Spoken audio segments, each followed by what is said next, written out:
Good morning children. आपके हिंदी कक्षा में आपका स्वागत है। अब कहाँ दूसरों के दुख में दुखी होने वाले चैप्टर पढ़ा रही थी। चैप्टर का राइटर है निदा फाजली।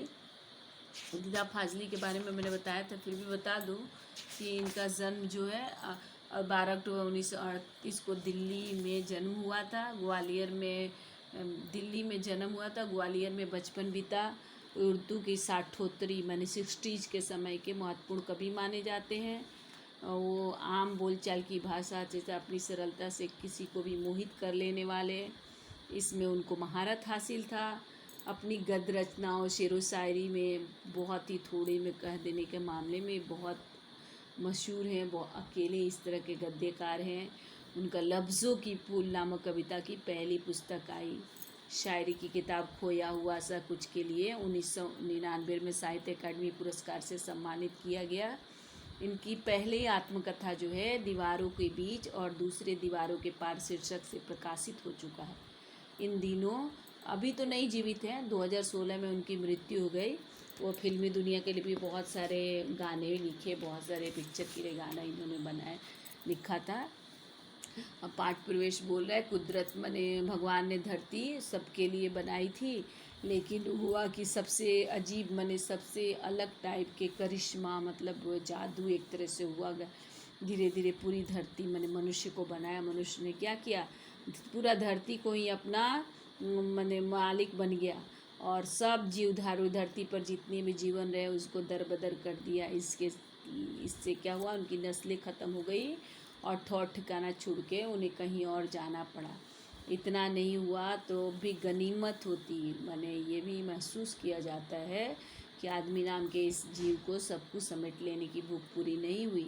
अन्य प्राणियों को बेदखल तो कर दिया, अपनी जात को भी बेदखल करने लगा। इसे न तो किसी और जात को भी अलग करने में उसे परहेज़ नहीं होता था और किसी के दुख सुख की उसे चिंता नहीं थी, न किसी के सहारा सहयोग देने के मन में। आपको अगर विश्वास नहीं होता है तो इस पाठ को पढ़ जाइए और याद आप करिए कि आपके आसपास भी ऐसे लोग हैं। इसे पढ़ते हुए ऐसे लोग याद आए जो कभी किसी के लिए ऐसा पढ़ा दिया था। पहले सुलेमान के बारे में पढ़ाया था, जा रहे थे, चींटियों ने उनकी टाप सुनी तो बोले कि घोड़े आ रहे हैं, हट जाओ। तो सुलेमान कहा कि खुदा के लिए मैं आपके लिए मैं मोहब्बत हूँ, घबराऊँ नहीं। और उसके बाद उन्होंने घोड़े को रोक लिया। चींटियाँ जैसे शेख हयाज की जिक्र होता है सिंधी भाषा के, कभी पिताजी कुएं से नहा के आए, हाथ पे चींटा तैर चल रहा था। माता जी ने उनकी खाना निकाला तो उठ खड़े हुए, तो बोला खाना अच्छा नहीं बना क्या? तो बोला कि नहीं नहीं, मैं एक बेघर वाले को घर छोड़ने जा रहा हूँ। चोटा को कुएं पर जाकर छोड़ा। उसी प्रकार बाइबिल के दूसरे ग्रंथों में नूह नामक पैगंबर का जिक्र मिलता है। उनको नूह के लक़ब के नाम से याद दिया जाता है क्योंकि वो ज़िंदगी भर रोते रहे। कारण एक जख्मी कुत्ता था। इस्लाम धर्म में कुत्ते को गंदा माना जाता है। एक बार एक जख्मी कुत्ता उनके सामने से गुजरा तो उन्होंने बोला दूर हो जा गंदे कुत्ते। तो कुत्ता को बहुत ख़राब लगा। उसने बोला कि ना मैं अपनी मर्ज़ी से कुत्ता हूँ, ना आप अपनी मर्ज़ी से इंसान है। बनाने वाला तो सबका एक है। हमारा शरीर तो मिट्टी का बना है और मिट्टी में मिल जाएगा, उसके बाद पता ही नहीं चलेगा कौन किसकी मिट्टी है। तो वो बहुत दिन तक रोते रहे। या महाभारत की बात भी बता रहा है कि युधिष्ठिर कभी अंत में साथ निभाया तो भी कुत्ता था। फिर दुनिया की बात बता रहे, दुनिया कैसे वजूद में आई। विज्ञान अपनी तरह से इसका आंसर देता है, धार्मिक ग्रंथ अपनी तरह से आंसर देता है, लेकिन धरती किसी एक की नहीं है। पंछी मानव सब की है, भले मनुष्य को ज़्यादा बुद्धि है। तो उसने क्या किया, धरती को पहले सारा संसार एक साथ था, अब सबको हम लोगों ने टुकड़े में बांट दिया। बढ़ती हुई आबादी समुंदर को पीछे धकेलना शुरू कर दिया, पक्षियों को बस्तियों से भगाना शुरू कर दिया। गर्मी में ज़्यादा गर्मी पड़ती है, ठंड में ज़्यादा ठंड बढ़ती है, बिना वक्त की बरसात होता है, भूकंप होता है, बाढ़ होता है, तूफान और नए रोग। मानव प्रकृति के इसी असंतुलन का परिणाम बता रहा है कि नेचर की सहन शक्ति की सीमा होती है और जो बड़ा होता है उससे कम गुस्सा आता है। गुस्सा आता है तो रोकना मुश्किल होता है। वही हाल एक मुंबई में एक बार हुआ कि सभी मुंबई वासियों को पूजा स्थान पे जाना पड़ा और 3 जहाज चल रहे थे, तीनों को समुद्र ने उठा के फेंक दिया, तीनों 3 जगह गिर गए। उसके बाद लेखक बताता है कि उनकी माता जी कहती हैं कि सूरज ढले आंगन के पेड़ों से पत्ते मत तोड़ो, पेड़ रोएंगे, दिया बाती फूलों को मत तोड़ो, पेड़ बद्दुआ देते हैं। दरिया पे जाओ तो सलाम किया करो, मैंने पेड़ नदी तालाब पे जाओ तो सलाम करो, खुश होता है। कबूतर को बोलते हैं मैं नहीं सताया करो, मुर्गा को मत सताया करो, मुर्गा मौलवी साहब के मांग देने से पहले या जान के पहले उठ जाता है। तो लेखक अपना बचपन अब याद करते हैं। बोलते हैं लेखक कि ग्वालियर में उनका एक मकान था। उस मकान के दलान में, दलान मतलब होता है कॉरिडोर, दलान में रोशनदान थे, उसमें कबूतर एक जोड़े ने, दलान में रोशनदान बना हुआ था, वेंटिलेटर, उसमें क्या हुआ, वेंटिलेशन में एक जोड़ा कबूतर घोंसला बना लिया। एक बार क्या हुआ, बिल्ली उनके घर में थी, बिल्ली कूद के और 2 में से 1 अंडा तोड़ दिया। उनकी माँ देखी तो उनको बहुत दुख हुआ कि 1 अंडा तो बिल्ली ने तोड़ दिया। वो स्टूल पे चढ़कर दूसरे अंडे को बचाने की कोशिश की, लेकिन इसी कोशिश में दूसरा अंडा भी उनके हाथ से छूटकर गिर गया। कबूतर परेशान हो गए, इधर उधर फड़फड़ा रहे थे, तो उनकी आंखों में दूर, क्योंकि 1 अंडा तो बिल्ली ने तोड़ दिया, दूसरा उनके माँ के हाथ से गिर के टूट गया। कबूतर बहुत दुखी हो रहे थे, तो उनकी आंख में दुख देखकर उनकी माँ भी रोने लगी, लेखक की माँ। और इस गुनाह मैंने ये गलती कर दिया था, तो दिन भर पूरे दिन उन्होंने रोज़ा रखा, पूरे दिन फास्टिंग रखा वो गलती का माफ़ी के लिए। दिन भर कुछ भी नहीं खाया पिया, सिर्फ रोती रही, बार बार रोती रही। अब भगवान के सामने नमाज पढ़ कर गलती को माफ़ करने के लिए दुआ करते, मेरे से गलती हो गई, भगवान से नमाज पढ़ा।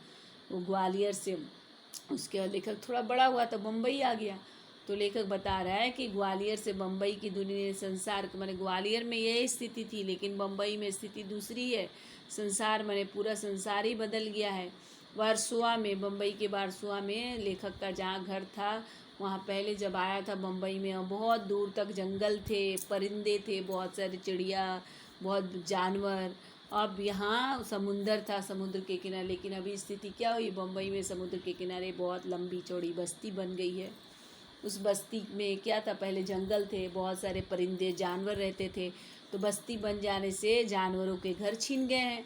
इसलिए जानवर ले क्या है, कुछ जानवर शहर की तरफ चले गए हैं और कुछ नहीं जो जा सके वो यहाँ वहाँ डेरा डालना मैंने अस्थायी निवास, मैंने उन जंगल तो उन जानवरों का निवास स्थान नहीं रहा, तो इधर उधर जाके चिड़िया अपना घोंसला बनाने लगी शहर में।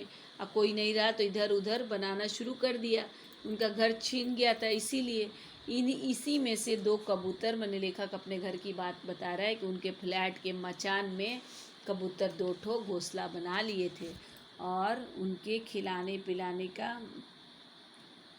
घोंसला बना लिए थे। बच्चे जो है उनके मचान में क्या हुआ, उनके घर के मचान में जो कबूतर जो क्या किया था, घोंसला फ्लैट के एक मचान में, यानी छज्जा जो होता है ना, उसमें खिलाने पिलाने के, बच्चे छोटे थे तो बड़े कबूतर उसको खाना पानी लाते थे, दिन में कई बार आते थे जाते थे। तो लेखक बोलता है क्यों नहीं आए, वो हमारा घर है लेकिन उनका भी घर है ना, लेकिन उनके आने जाने से बहुत परेशानी होती थी, क्योंकि आने जाने में कभी कोई चीज़ गिर कर टूट जाता था, कभी लाइब्रेरी में घुस जाते थे लेखक के तो किताबों को गंदा कर देते थे। इसी रोज़ परेशान करते थे, कभी कुछ गिर के टूट जाता था, कभी कहीं गंदा होता था, तो उससे तंग आकर उनकी पत्नी ने, जहाँ पे लेखक की पत्नी ने क्या किया, जहाँ पे कबूतरों का घर था एक जाली लगा दिया, वहाँ पे नेट लगा दिया, उनके बच्चों को दूसरी जगह कर दिया, मैंने वहाँ से निकाल के बच्चों को दूसरी जगह कर दिया। आने जाने का जो खिड़की था लेखक की पत्नी ने वो भी बंद कर दिया। अब खिड़की के बाहर दोनों कबूतर के रात भर खामोश, मैंने जो बाहर जो उनको कर दिया, उनके बच्चों को बाहर कर दिया, तो खिड़की के बाहर दोनों कबूतर उदास बैठे रहते थे। मगर अब न सोलोमन है जो उनकी, जो मैंने कह रहा लेखा कि पत्नी ने तो बाहर कर दिया, दोनों कबूतर उदास बाहर बैठे हैं, तो बोला कि न तो सुलेमान है, बादशाह सुलेमान भी नहीं है जो जानवरों की भाषा समझता है, उनकी दुख बांट सकता है, न मेरी माँ है, मैंने माँ भी नहीं है उनकी जो सारा रात नमाज पढ़ते रही। गलती हो गया पक्षियों के प्रति, तो ऐसी स्थिति अब है नहीं, पक्षियों के प्रति कोई भी दुख जताने वाला है नहीं, न तो सुलेमान है जो उनकी बात को समझे, उनकी आवाज़ को समझे, पक्षी पशु क्या कहना चाहते हैं, न उनकी माँ है जो रात दिन रोजा करे, नमाज में काटे नदियाँ सींचे खेत को, तोता कुतरे आम, मैंने नदियाँ तो खेत को अभी भी सींचती है, तोता कुतर कुतर के आम खाता है। सूरज ठेकेदार था, सूरज उगता है, सुबह होती है, जैसे जैसे सूरज ठेकेदार बन जाता है सबको अपना अपना काम बांट देता है। इस प्रकार चैप्टर है अब कहाँ दूसरों के दुख में दुखी रहने वाले। चैप्टर लेखक का घर किस शहर में था? तो लेखक का घर पहले ग्वालियर में था, बाद में जब लेखक बड़ा हुआ तो मुंबई के वारसोवा में आके रहने। लेखक की माँ ने रोजा क्यों किया? लेखक के घर में, घर के दालान में कबूतरों ने अंडा दे दिया था, जिस 2 अंडे दिए थे, एक बिल्ली ने उचक कर एक अंडा तोड़ दिया। लेखक के माँ ने सोचा कि अंडे को मैं अच्छी तरह से रख दूँ, अंडे को बचाने को दूसरों को, लेकिन इसी कोशिश में दूसरा अंडा भी उनके हाथ से टूट गया। इसीलिए लेखक की माँ ने पूरे दिन रोज़ा रखा, सारे दिन रोती रही और अल्लाह के सामने बैठकर माफ़ करने के लिए बोलती रही। कबूतर परेशानी में इधर क्यों क्यों फड़फड़ाए थे? कबूतर परेशानी में इसलिए फड़फड़ा रहे थे क्योंकि जब लेखक बम्बई में आ गया वारसोवा में, तो कबूतर जो है ना उनके घर के मचान में घोंसला लगा दिए थे। घोंसले में बच्चे थे, बच्चों को खिलाने पिलाने की जिम्मेदारी बड़े कबूतर थी, लेकिन उनके आने जाने पे उनको परेशानी हो रही थी, तो वो लोग जो है ना